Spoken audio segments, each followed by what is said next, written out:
G'day everyone, today we are standing in the deepest, darkest rainforest near Hobart. Or are we? You see, a while ago I went for a waterfall mission to one of my unnamed waterfalls that I was trying to discover, and it was I think it was the third one that I went and found. And on the way there, we were descending down through this southeast facing, really mature myrtle rainforest, and the understory had basically no plants in it because it was so dark. There was like no light that made it through the canopy in this particular rainforest. And we're walking down through this rainforest. I'm thinking, this is really cool, descending down through this super deep, dark rainforest. But where is the deepest, darkest rainforest? That's the question I asked myself. And so I went and did a little bit of analysis. You see, I looked at some of the LiDAR data that is available for some of the rainforest areas that are near to Hobart. And what I was trying to estimate was the percentage of light that made it through the canopy. And the place that I was pointed to was here, this forest, this particular spot right here. And when I saw this come up in my data, I was thinking to myself, deepest, darkest rainforest, okay, cool, maybe I'll visit there one day. Anyway, a bit further down the track, I started my job that I'm currently working right now, which is at a forestry company. And in this particular job, I do a lot of looking at satellite imagery and trying to determine where different tree species are located. In particular, looking at pines and eucalypts and silver wattle. You see, silver wattle is what's called a pioneer species. That is, after there's been some sort of disturbance and the forest has been taken away, it's the first to grow up, and it grows up very quickly, grows up very tall, and you don't want silver wattles in your plantation because it sort of drowns out the other species that you're trying to grow. And after I sort of got better at being able to detect these different tree species, I had a look back at this particular area, the satellite imagery for this particular area, and I noticed that the dominant trees in this particular part of the rainforest were not true rainforest species at all. They were silver wattles. And these silver wattles, they existed in lines and streaks across the hillside here. And these lines and streaks, they corresponded with cuttings in the side of the hill from snig tracks, from where they've gone through and done logging. Snig tracks, these cuttings, this bank of dirt is not natural. It's part of the snig track here. And so what's happened is, after this disturbance has come through, the silver wattles are the first to grow, and they grow up really tall, and they, for the moment, are the dominant species here in this rainforest. So it turns out that the deepest, darkest rainforest near Hobart is not really a true rainforest. Not only that, it's also not overly deep and dark. You see, there was a critical flaw in the analysis that I was doing in my LiDAR data. I wasn't necessarily determining the amount of light that made it through the canopy down to the understory, but rather I was determining the amount of visible and measurable objects in the canopy versus the visible and measurable objects down here in the understory. And you see, in terms of visible, measurable objects, there are no lower limbs that grow from mature silver wattles in a rainforest environment. So there are no lower limbs here to measure. Neither is there any understory here along the snig track. It hasn't had time to recover from the disturbance from the snig track. And so it turns out that the amount of visible measurable objects here in the understory is very low compared with the canopy, hence why I was pointed incorrectly to this location as the deepest, darkest rainforest. So it turns out that the deepest, darkest rainforest near Hobart is not a real rainforest and is not actually that deep and dark. That story has almost zero relation with what we're talking about today. Today we are talking about my parkour, scenic parkour, running across Tasmania, deleted scenes. That's what we're talking about today. And in my defense, there is one slight relation between the two things. Both things have started out from a waterfall mission. So you see, I went for a waterfall mission a while ago to find a different unnamed waterfall. Forgot the number. Went there with a guy called Oliver Bain, and he has a 360 camera, get some really cool footage. And he was nice enough to let me chuck his 360 camera in my mouth with a mouth mount, of course, and the footage that I was able to get with this 360 camera of his was really cool. I really liked the look of this footage, and I was thinking, okay, I want to have a crack at this myself with my own camera, go to some more interesting different places, make something a little bit more polished based on this sort of look. And it's something that I really haven't seen done much before. I'm happy to be proven wrong. If you guys have some links to some very similar videos to what I've just made with this running Tasmania video, please send them to me, because I think it looks really cool. And the 360 camera works really well for this particular type of video, because the 360 camera is not only very stable, but also you can point it in whichever direction you want in the editing phase, which I find really handy. It has a lot of flexibility. Really cool for capturing all these different places that I've been to, and there have been lots of cool, new, interesting places that I've been to, which we'll detail very soon once we jump into the deleted scenes.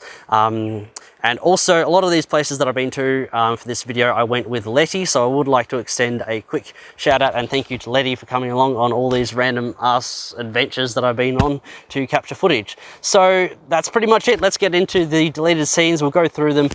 I'm going to get the hell out of this rainforest, and I'll see you soon for the clips. Alrighty guys, let's go. I'm re-recording this, sorry guys, because I had a bit of a cold, but now I'm good to go. So let's get into it. It's pretty fast paced, so we'll try and keep up. So the first clip that we have here is at the end of Taroona Beach on the rocks along there. This is basically when I just first got the camera and was first recording some clips with the GoPro Fusion 360 camera, and a little bit later down the track went to the coal mines ruins.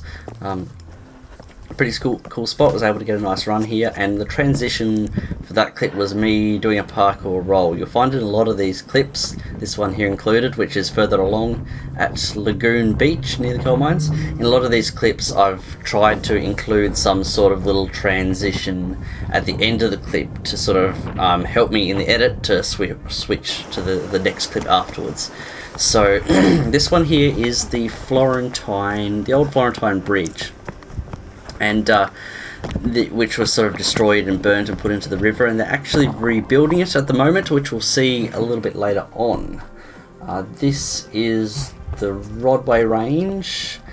We went on a bit of a bushwalk with the club, and just over the range is this big boulder field, and running across this boulder field I guess seemed a little more interesting in my head. Maybe it's a little bit monotonous in the clip, just running across the boulders like this, but it was pretty fun running across these boulders, and luckily not falling on my face, which is cool.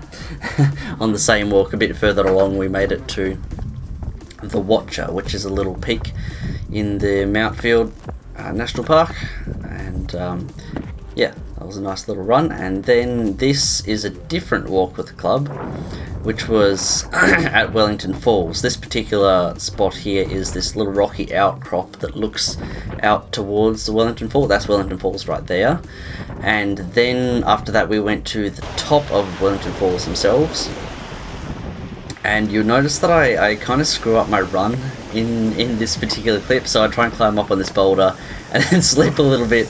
Don't quite climb up as quickly as I wanted to. But it was still a fun little run, and the transition here was me throwing a rock into some water. Cool story.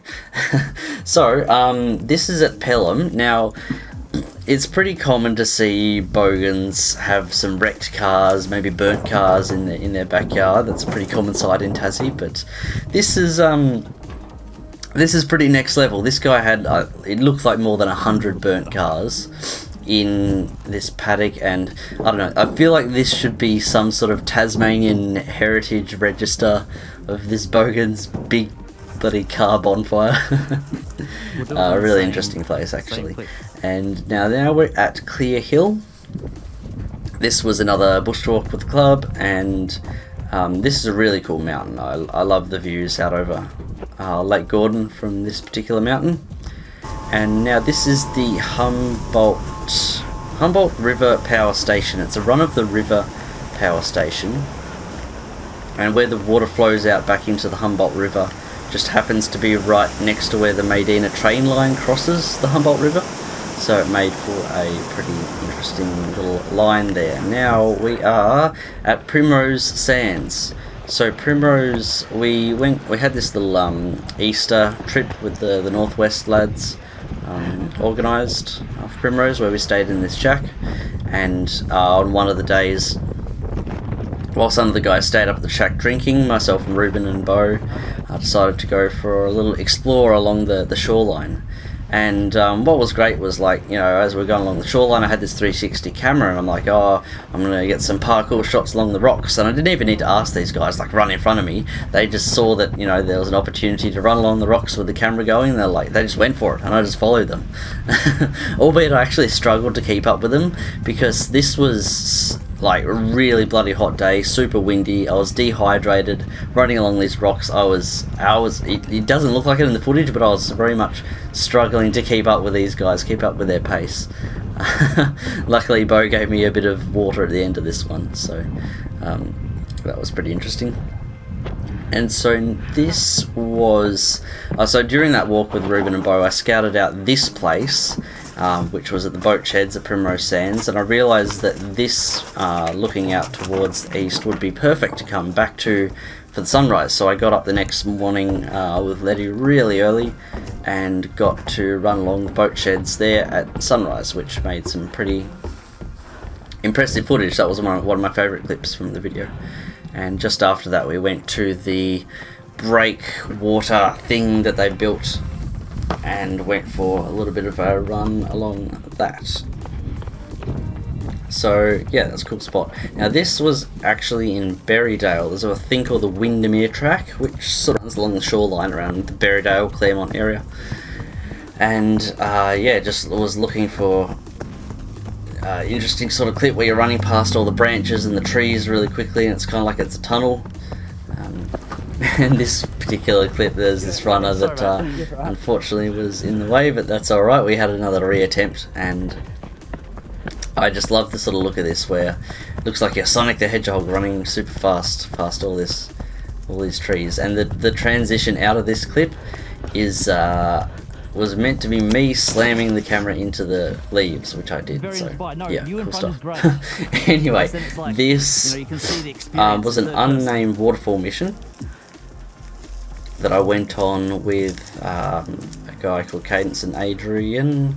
Now, I originally got talking with Cadence, who's a guy really active in the Tasmanian waterfall group. Look at this dude sliding down the bloody log. Cadence through the Tasmanian waterfall group, because one of the waterfalls that I previously discovered, I ended up sending him a message, and I'm like, hey, there's this new waterfall, do you want to go, you should go check it out and make a video. And he did, and afterwards I revealed, hey, it was me that discovered that waterfall, do you want to find some more? And he was down, he was interested, and his friend Adrian, who's this guy we're looking at here, came along as well, and we went and found a waterfall which you'll be able to see in a second, which was called Chasm Falls,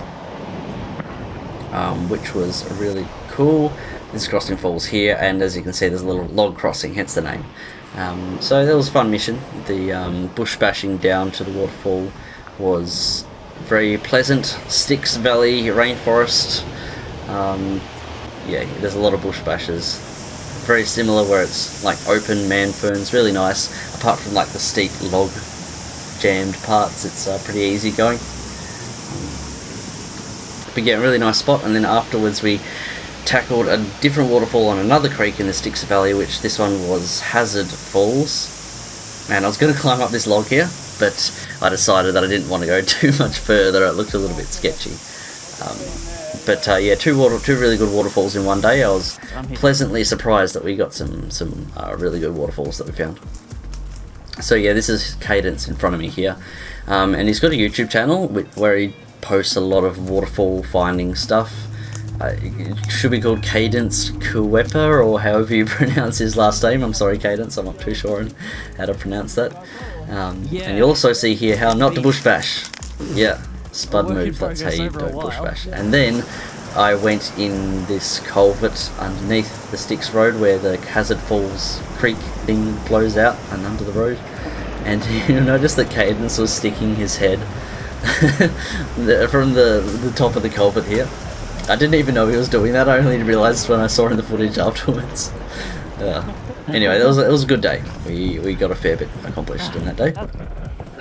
Now this was Lost World, this little area up on Mount Wellington, and I'm honestly surprised that there's not a huge amount more people that do this sunrise and do this walk as a sunrise, because Lost World faces out almost dead east, and it's got like this dead drop off ledge thing right in front of it, so it's like a perfect spot to be able to look straight out to the sunrise.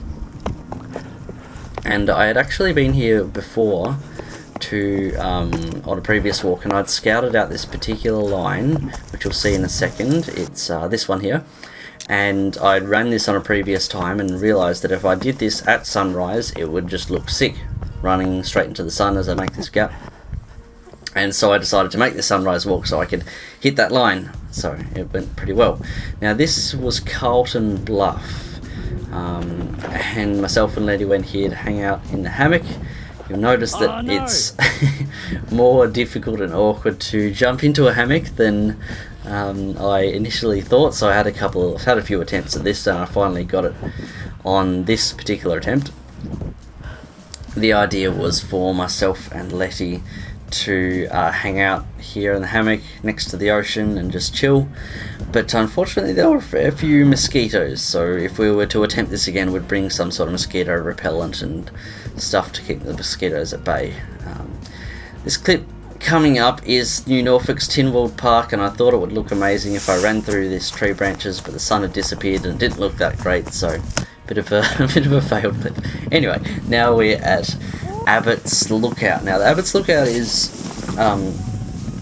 interesting because it is the start of the Medina Bike Park bike trails, and what I'm running on right here in this clip is actually a mountain bike track with berms and everything, obviously covered by the snow. And yeah, no, on this particular day it was so snowed in that the vans that usually shuttle the bikes up to the top of Abbott's Lookout for their people then to do their runs, they couldn't get because it was full of snow. They only went halfway up on this day, so we went up and drove up through in the snow and basically had this entire place to ourselves as this snow playground. Yeah, it was really cool. Afterwards we went up to, or while we were there, we went up to the little cafe at the top of the mountain. It was closed. We were looking in at the drinks, wishing we could have them, but they were locked in the cafe, which was fair enough. Just a second ago we just saw Jack with a camera. It was Jack and Sam, who were a couple of guys that I went up here with, and we then took turns at doing this, which was getting towed on a surfboard in the snow. By the car. You'll hear me complaining a bit in this clip because it was apparently too fast for me. At least this was my first attempt at it, so it was initially a little bit fast, but I got used to it and eventually was able to go a little bit faster. And you'll see in some of the clips coming up here, the snow sort of, as we went down in altitudes, became thinner and thinner, till eventually it became so thin that no, no further. Yeah, and then this was the Upper Prosser Dam, and I was wanting to sort of continue along this wall and walk along this sort of part that you see in front of you there, that wall with the water, but it was too slippery and mossy and I didn't bother, which was probably smart. In Orford they have this pretend running around, or this pretend road network thing for you to practice being in your car. Pretty unique and interesting. Now this is Weir Road near Medina. This pipe that I'm running on right here, I just failed on, is the Lake Fenton pipeline, which takes drinking water from Mount Field all the way to Hobart, which is one of the more significant water supplies in Hobart. And yeah, and there's a road going up along the pipeline where I parked the car in the creek and the ford, and made for an interesting line. This is the Alexandra Battery in Sandy Bay, and I I'd lived in Sandy Bay for, I don't know, 3, 4, 5 years, and had no idea that these tunnels and things existed lower down in this park, so it was pretty interesting to go and explore those. The main reason we were there at the battery though was to do this. You see, that's a block of ice which was frozen water in a 4-litre ice cream tub, and if you sit a towel on that you can slide down a hill down the grass on it. It looks kind of steady, but it's not. It's really easy to tip over, and luckily I didn't fall over on this run, so yeah, pretty fun. Now this is Compton Falls. This is one of the unnamed waterfalls that I discovered and brought along a couple of people with, and I had a fair few attempts at this run and made a fair few fails. You'll see I was upset that I didn't make it up the moss. I lost my footing, I think. And this run down this part here is actually down a log beneath, believe it or not. I'm not sure if it's easy to tell, but it's down a log that's over the top of this like raging water current from beneath the waterfall, and it feels a whole lot cooler in person than it looks in the footage. But yeah, still was a cool clip. There's Cadence at the top of the waterfall, showing him that I finally made the run after 7 or 8 attempts. And then afterwards Cadence showed me one of his waterfalls that he discovered, but it turns out that someone had previously discovered it because there was a sign there. So interesting spot. Vale Falls, that one was called. Alright, here we go.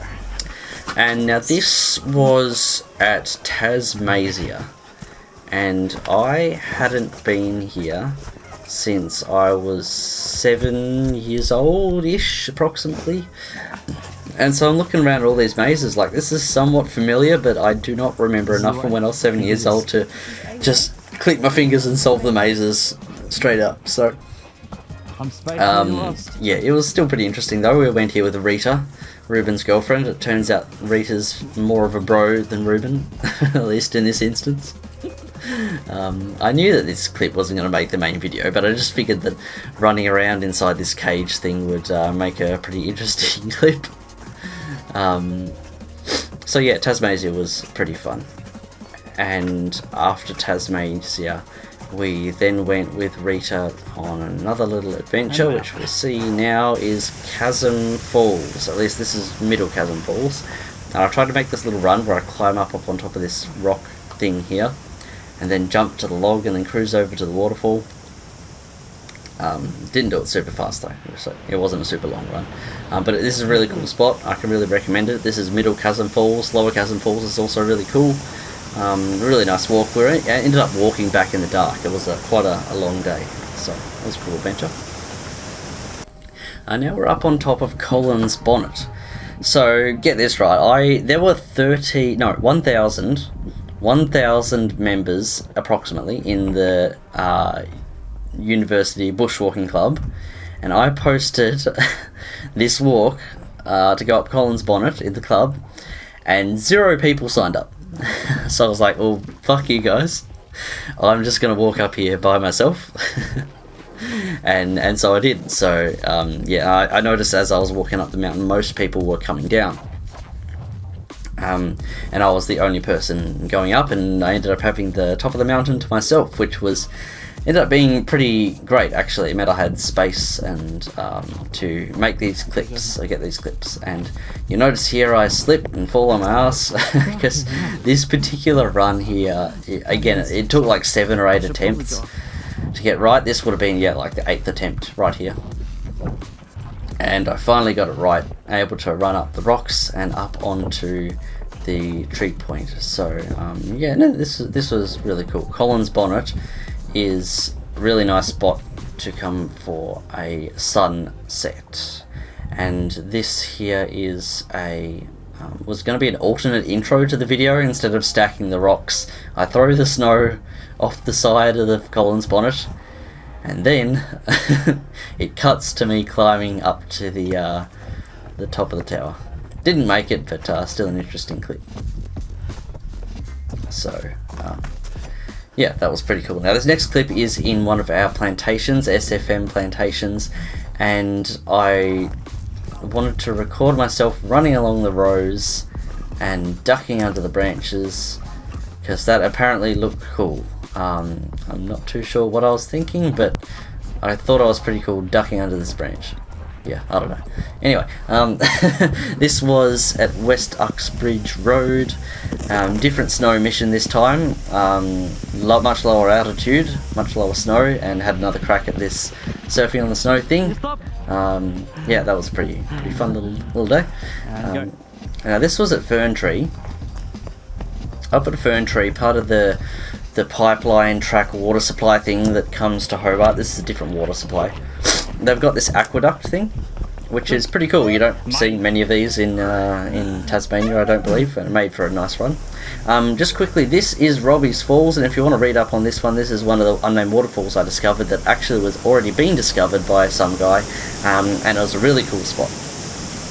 Now, I mentioned before the Florentine Bridge was getting rebuilt, and this was at the time the construction, and I made a pretty awkward line out of it, and yeah, that's that. Hopefully it'll get finished soon.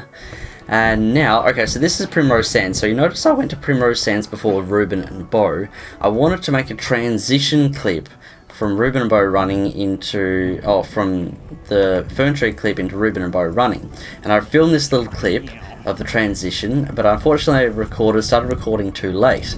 And I didn't realise till I got back home that I'd done that and just ruined the entire clip, and it was pointless. I had to go all the way back out to Primrose Sands to record the bloody clip again.